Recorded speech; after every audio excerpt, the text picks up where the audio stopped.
Very good morning. Very good morning.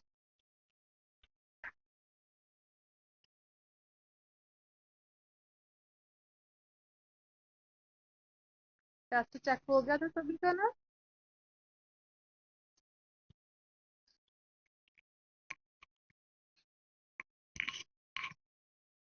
Is my voice is audible to all? Okay.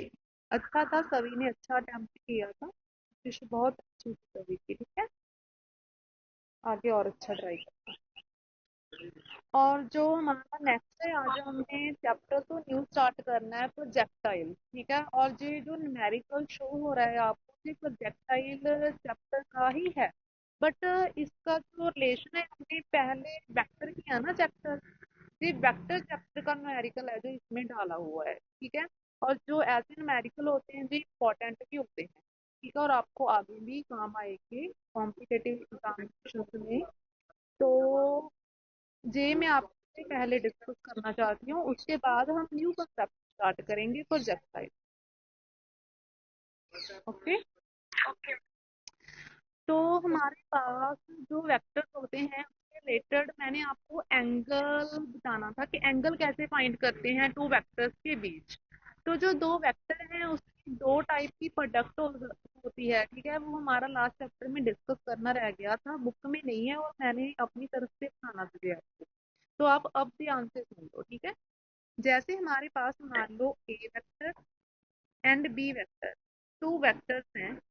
उनकी जो product है वो to type की हो सकती है। एक तो डॉट प्रोडक्ट, एक क्रॉस प्रोडक्ट। एक डॉट प्रोडक्ट हो सकती है एंड एक क्रॉस प्रोडक्ट हो सकती है, ठीक है। अब इसका फॉर्मूला क्या है डॉट एंड क्रॉस प्रोडक्ट का?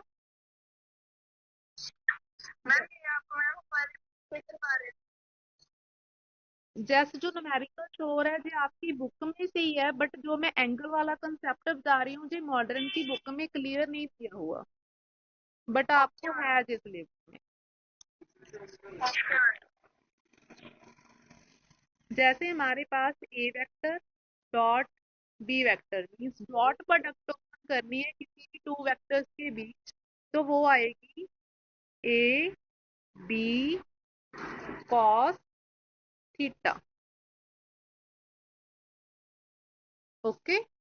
अगर आपने टू वेक्टर्स के बीच क्रॉस प्रोडक्ट फाइंड आउट करनी है, वो आएगा A B sine theta. Angle आ गया ना, थीटा इंट्रोड्यूस हो गया दोनों में, ठीक है। तो टू वेक्टर्स के बीच हम प्रोडक्ट की हेल्प से एंगल फाइंड आउट कर सकते हैं, और ये जो फॉर्मूले हैं ये आगे भी आपको बहुत काम आने हैं डेरिवेशन में, ठीक है।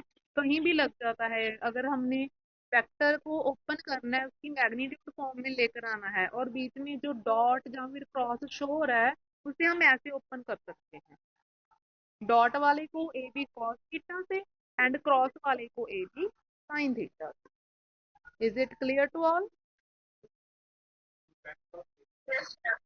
Okay good. उसके बाद मैंने आपको बताया था कि जो यूनिट वेक्टर है उसको हम कैप से रिप्रेजेंट करते हैं, ठीक है। हमारे पास तीन जो यूनिट वेक्टर हैं, आई कैप, जे कैप एंड के कैप, ये आपको नॉर्मली मिलेंगे न्यूमेरिकल्स में, ठीक है। जैसे कोऑर्डिनेट सिस्टम होता है X direction, Y direction and Z direction. आपने याद रखना है जो एक्स डायरेक्शन पर होगा वो आई कैप, वाई पर जे कैप एंड जेड पर के कैप। ये हो गई तीनों यूनिट वेक्टर, ठीक है, along axis X Y and Z. और उसके बाद अब न्यूमेरिकल पर आ जाओ। जैसे आपको गिवन है A vector is equal to 3 I cap plus 2 J cap and B vector की वैल्यू क्या है I cap minus 2 J cap plus 3 K cap. Find the length of, दोनों को एडिशन करना है और दोनों की सब्सट्रैक्शन करनी है। ओके। और एक बात और, इससे पहले एक फॉर्मूला और नोट कर लो। मान लो हमारे पास कोई वेक्टर है, ऐसे वेक्टर फॉर्म में मान लो ए वेक्टर है सिंपल, आपने उसका मैग्नीट्यूड फाइंड करना है, मीज मॉड लग गई। ये तो क्लियर है ना, अगर मॉड लग गई तो उसको क्या बोलते हैं, मैग्नीट्यूड। ठीक है, ए क्या है, ए वेक्टर, एंड जब मॉड लग गई वो मैग्नीट्यूड ऑफ ए वेक्टर, ऐसे ही बोलेंगे हम उसे। जो मैग्नीट्यूड फाइंड करने का फॉर्मूला है वो क्या है, जैसे मान लो हमारे पास ए वेक्टर की कोई वैल्यू है 2i cap, 3j cap, +1k cap.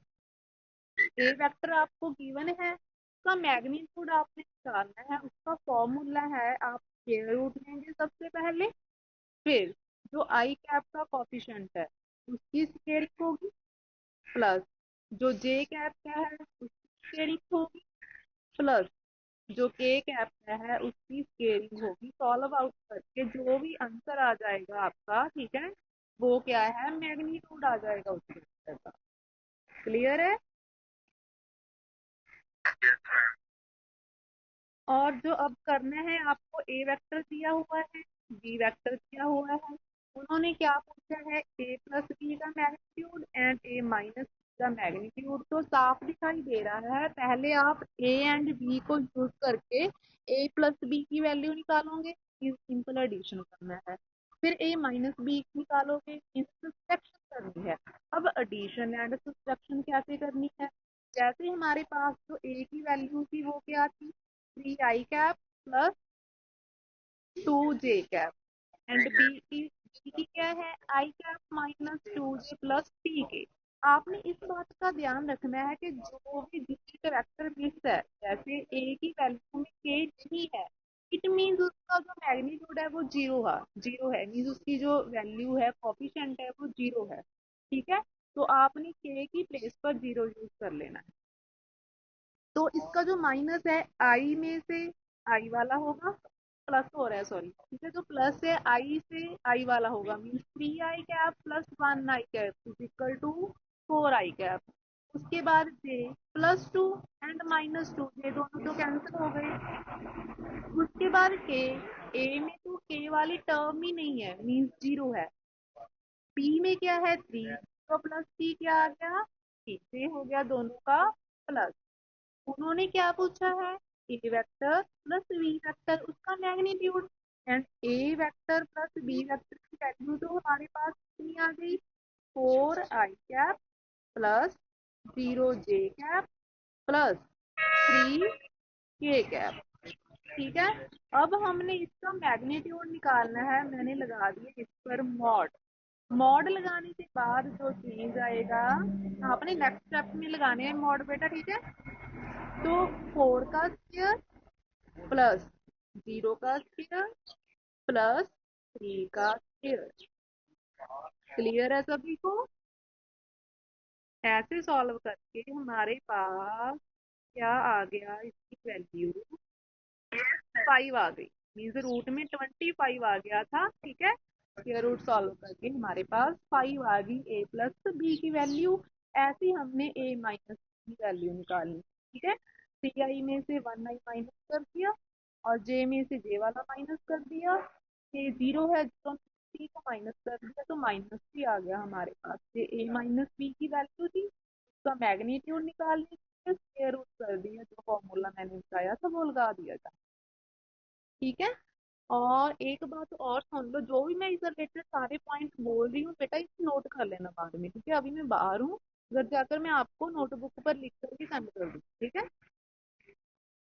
तो आई स्क्वायर की वैल्यू 1 होती है, जे स्क्वायर की वैल्यू 1 होती है, इसीलिए यहाँ पर मेंशन नहीं किया हमने, साथ में मैंने बोला था ना कोफिशिएंट ले लो, because I square is always 1, J square is always 1 and K square also is always 1, इसीलिए वो हम साथ डाले कि हमें पता है 1 1 आ जाना है। ओके, और अगर कोई उल्टा आ जाए, जैसे आई के साथ जे मल्टीप्लाई हो रहा है, जे के साथ के के साथ आई, कुछ भी ऐसे उल्टा आ जाए कोई भी, तो जीरो आ जाएगी, अगर आपको जरूरत पड़े आगे, ठीक है।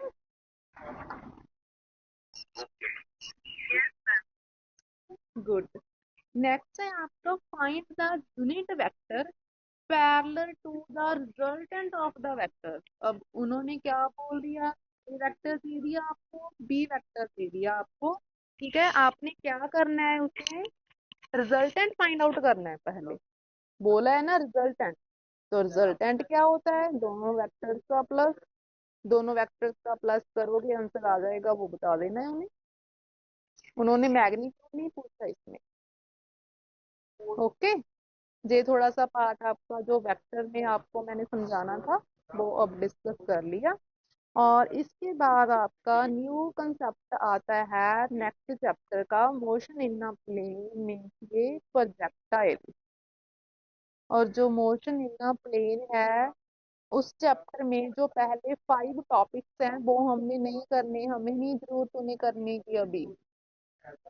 ठीक है, कभी भी एग्जाम में नहीं आया वो, कभी भी किसी कॉम्पिटेटिव एग्जाम में भी नहीं आया वो वाला पार्ट। ठीक है, जितना भी उसमें से करना होगा। यस बेटा। अभी भी नहीं आएगा? नहीं बेटा, अभी भी नहीं आना वो। ठीक है, जितना भी करना होगा उसमें से जब भी जरूरत होगी तो मैं बताऊंगी आपको। ठीक है, कोई भी ऐसा पार्ट आपका नहीं छूटेगा जो इम्पोर्टेंट होगा, वो मैं सारा क्लियर करवाऊंगी। और जो मोस्ट इम्पोर्टेंट इस चैप्टर में से टॉपिक है प्रोजेक्टाइल, इसके बिना कोई पेपर सेट होता ही नहीं किसी भी स्कूल का। प्रोजेक्टाइल चेक कर लेना आप किसी भी स्कूल का। 1 मिनट रुको।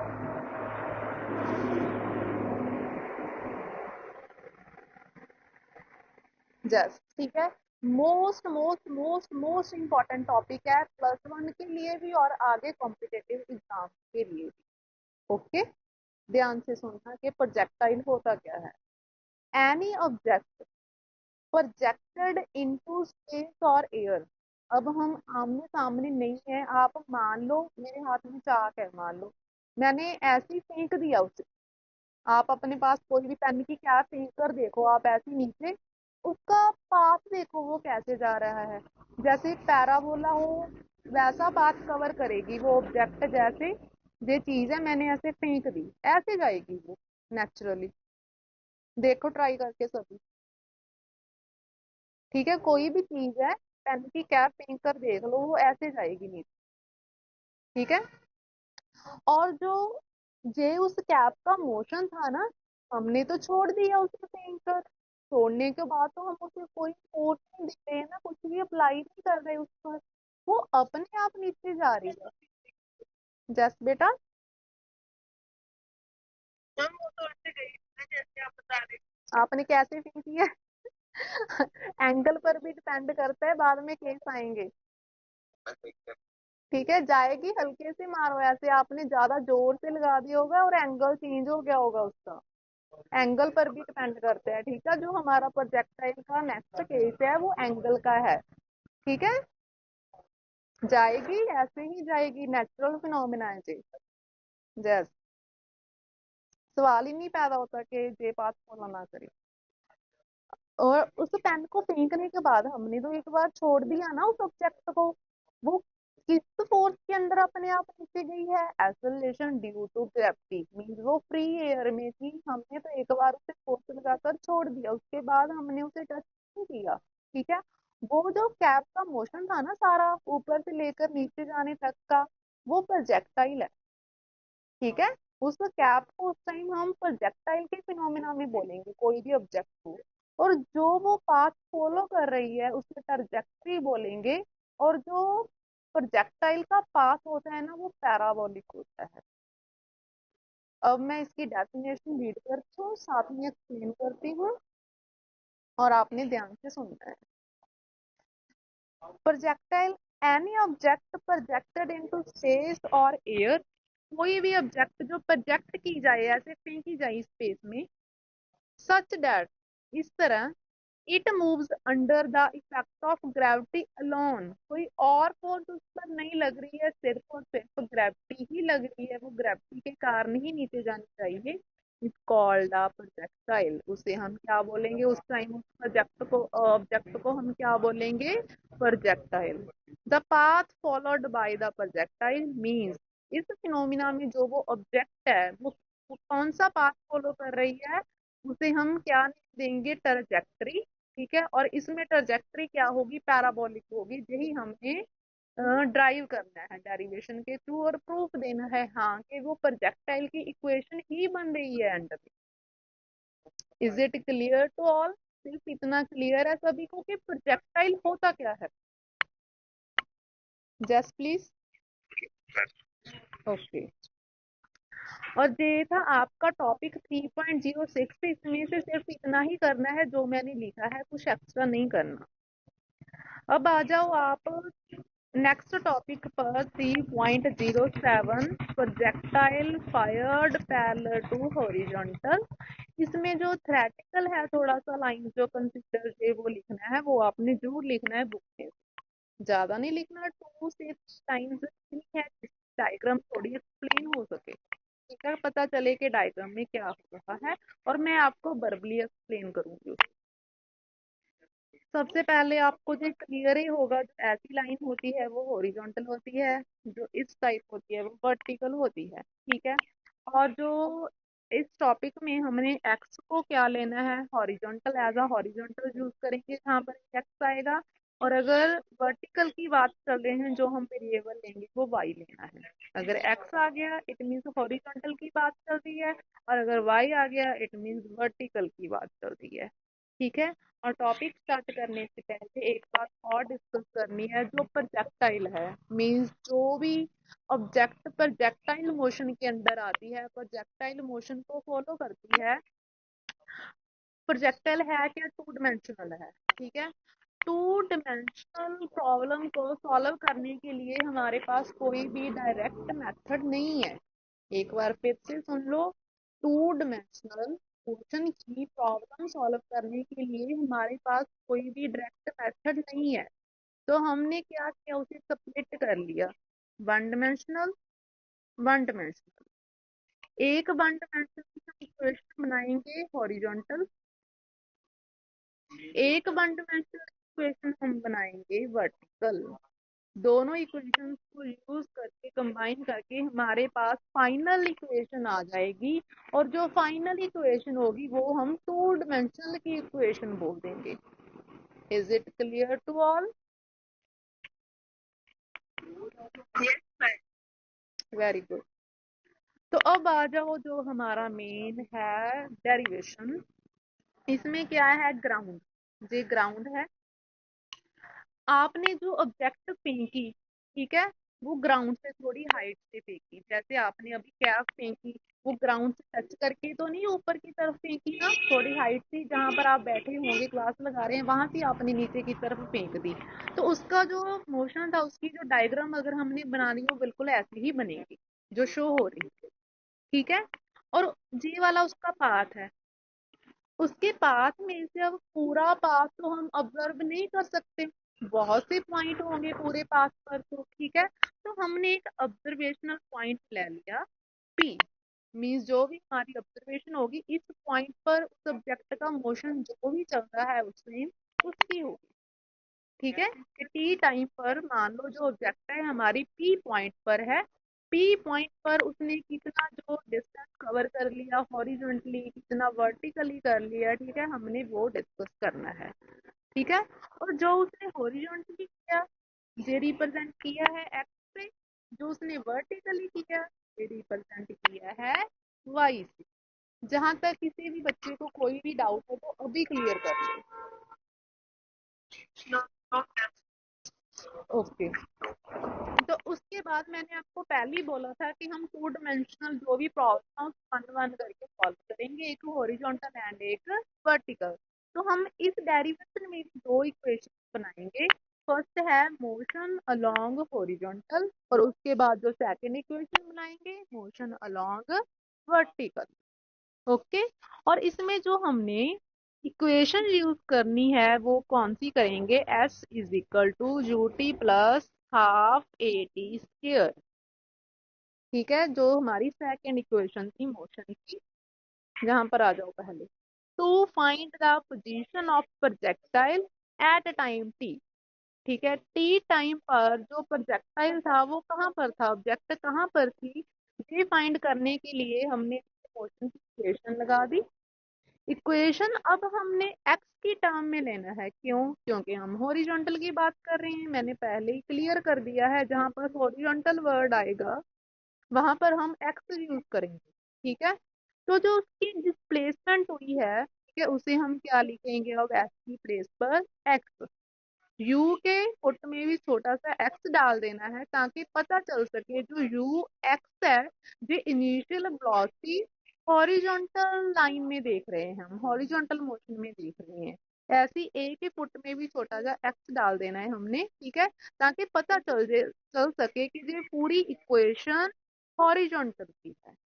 तो हमारी जो s is equal to u t plus half a t square वाली इक्वेशन थी, उसे हमने कैसे लिख लिया? X is equal to u x t plus half a x t square. उसके बाद हमने क्या करना है, अब इसमें वैल्यूज पुट करनी है। ठीक है, you x and A x की याद रखना, दोनों इक्वेशंस में सिर्फ यही वैल्यू पुट करनी है, हमने टी की वैल्यू को टच नहीं करना, क्योंकि टी टाइम पर तो हम निकाल रहे हैं उसकी पोजीशन, टी टाइम पर ही सॉल्व कर रहे हैं सारी इक्वेशन को, हम सारे मोशन को। ठीक है, तो जो u X is equal to U आ जाएगा। u क्या होता है? इनिशियल वेलोसिटी, जहां से स्टार्ट किया ना ऑब्जेक्ट ने मूव करना, तो स्टार्टिंग में उसकी कुछ ना कुछ वेलोसिटी तो होगी ना। ठीक है, और उस वेलोसिटी को हमने कंसीडर कर लिया कि u एक्स इक्वल टू कि स्टार्टिंग में हॉरिजॉन्टल के अलोंग जो उसकी इनिशियल वेलोसिटी थी, मान लो वो u है। दूसरी बात आ गई एक्सेलरेशन की, जहां पर एक्सेलरेशन क्या है? एक्सेलरेशन ड्यू टू ग्रेविटी, क्योंकि जो ऑब्जेक्ट है उसका मोशन, ठीक है, किसके अंडर हो रहा है? ग्रेविटी के अंदर, ग्रेविटी की फोर्स के कारण ही वो नीचे जा रही है। But in case of horizontal, जो ए एक्स है वो जीरो आएगा, क्यों? अभी हम सिर्फ और सिर्फ हॉरिजॉन्टल वाला पार्ट डिस्कस कर रहे हैं बेटा। ठीक है, वर्टिकल होगा जब वो, तभी वो नीचे जाएगा ना। वर्टिकल होगा तब जब उस पर एक्सेलरेशन ड्यू टू ग्रेविटी लगेगी। जब तक वो हॉरिजॉन्टल में है, इट मींस उस पर ग्रेविटी लगी ही नहीं। ठीक है, अदरवाइज तो वर्टिकल में चला जाता। तो हॉरिजॉन्टल के केस में जो ए एक्स है वो हम जीरो लेंगे, और जो यू एक्स है स्टार्टिंग पॉइंट है, स्टार्टिंग टाइम उसके पास वेलोसिटी है इनिशियल, वो हम यू लेंगे। दोनों टर्म्स में किसी को कोई डाउट है?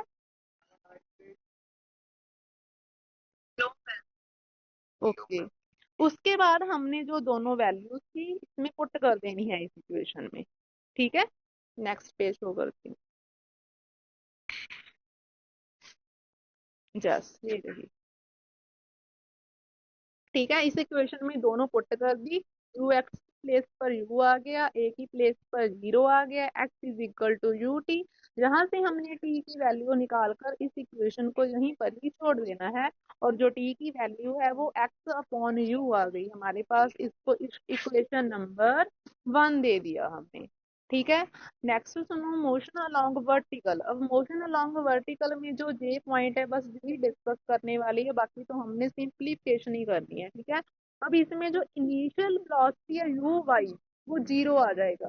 ठीक है, क्योंकि स्टार्ट तो वो हो चुकी है ऑब्जेक्ट, हम तो नीचे वाला पार्ट डिस्कस कर रहे हैं। अब जब वो नीचे की तरफ जा रही है वर्टिकल मोशन में आ गई। ठीक है, स्टार्ट तो वो हो चुकी है, तो वर्टिकल के केस में इनिशियल वेलोसिटी जीरो आएगी, इसका कोई मतलब नहीं है जहां पर। बट जो एक्सेलरेशन ड्यू टू ग्रेविटी है उसकी वैल्यू हम लेंगे जी, क्योंकि अगर एक्सेलरेशन ड्यू टू ग्रेविटी लग रही है तभी जो ऑब्जेक्ट है वो मोशन, वर्टिकल मोशन में आई है, पहले तो वो हॉरिजॉन्टल थी।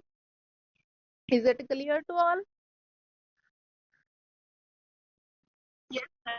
ओके, उसके बाद कुछ नहीं किया, जो s is equal to u t plus half a t square वाली इक्वेशन थी उसी को ही हमने वाई वाली टर्म में ले लिया, क्योंकि अब हम वर्टिकल की बात कर रहे हैं, वर्टिकल के लिए वाई यूज होगा सभी की प्लेस पर। ठीक है, और जो u y and a y की वैल्यूज थी दोनों इसमें पुट कर दी। पुट करने के बाद हमारे पास सेकंड इक्वेशन बन गई y is equal to half g t square. और इस इक्वेशन में जो टी यूज हो रहा है ना, टी स्क्र, उसकी प्लेस पर हमने जे वाली वैल्यू उठाई और जहां पर रख दी, उसे पुट किया, स्केयरिंग कर दी। स्केयरिंग करने के बाद उसे रीअरेंज करके लिखा, ये बन गई थी इक्वेशन तो। बट हमें उसे ऐसे रीअरेंज कर लिया क्योंकि हमने क्या शो करना था कि प्रोजेक्टाइल का पाथ पैराबोलिक होता है। और एंड पैराबोलिक की जो इक्वेशन होती है वो यही होती है, y इज इक्वल टू जहाँ पर कोई कांस्टेंट होता है एक्स स्क्वायर, जहाँ फिर x इज इक्वल टू जहाँ पर कोई कांस्टेंट होता है y स्क्वायर। और जो हमारे पास जी अपॉन टू टू स्क्वायर है जहाँ पर कांस्टेंट का काम दे रहा है, ठीक है, एक्स स्क्वायर साथ में है, जो इक्वेशन किसकी बन गई, पैराबोला की। तो हम बोल सकते हैं कि जो प्रोजेक्टाइल है वो पैराबोलिक पाथ को फॉलो करता है। Is it clear to all?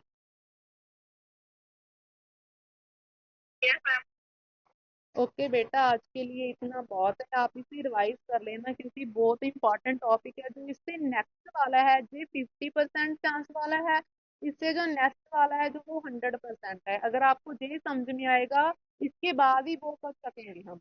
तो आज आपने इसे लिखकर जरूर देखना है ताकि कल की क्लास में कोई प्रॉब्लम ना आए। जो एंगल वाला है कल हम वो करेंगे। ओके, उसे सॉल्व करने का प्रोसीजर यही है। तो आप आज आपने ये सारा सॉल्व करके देखना है। ओके बेटा, ठीक है, कर लेना इसे, ठीक है। और अपनी नेक्स्ट क्लास आप लगा लो। Okay ma'am. ओके बेटा, हैव अ नाइस डे।